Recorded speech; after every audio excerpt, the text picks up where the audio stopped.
Speaker, I rise in strong support of H.R. 1151, and I yield myself as much time as I may consume. The gentleman is recognized. Mr. Speaker, I am the proud sponsor of H.R. 1151, the Upholding Sovereignty of Airspace, or the USA Act.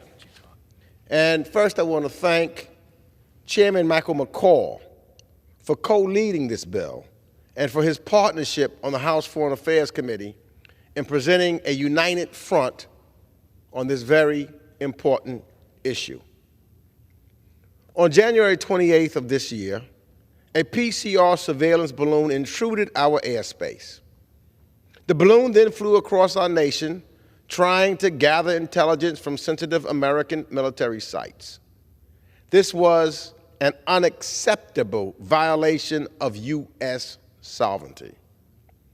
The Biden administration closely monitored and tracked the balloon while it was over U.S. soil and took action to limit the balloon's ability to collect useful information that the PRC could not gather otherwise.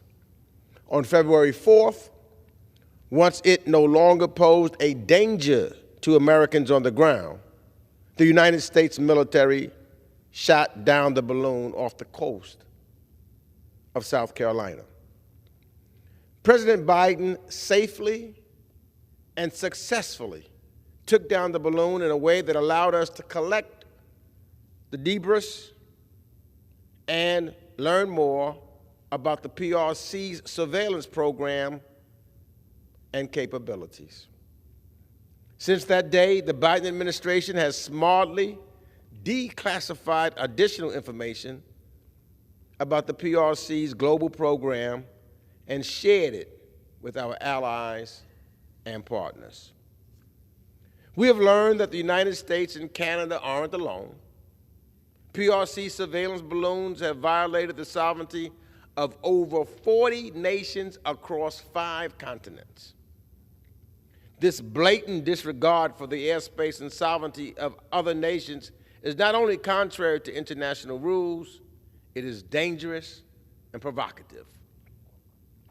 I've been deeply concerned by Beijing's response.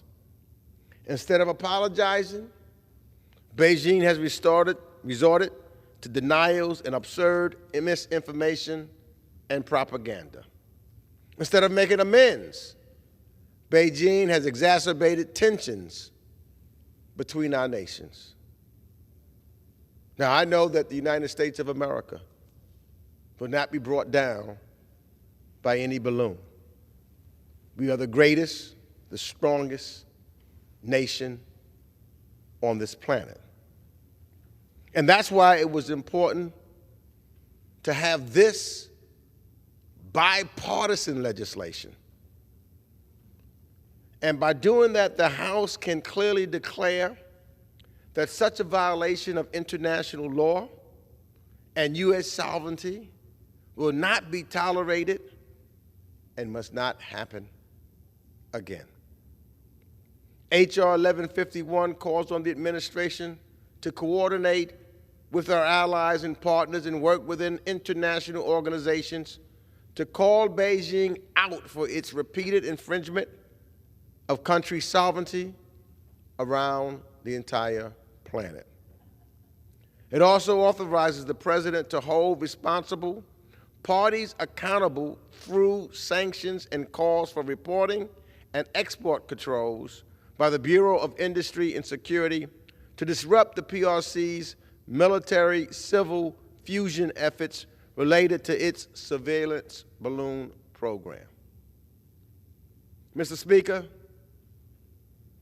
the PRC must respect global norms and values. And we must make sure that we are doing it and working with the international community. And it is, and when the PRC doesn't, the United States and the international community must stay together to hold Beijing accountable.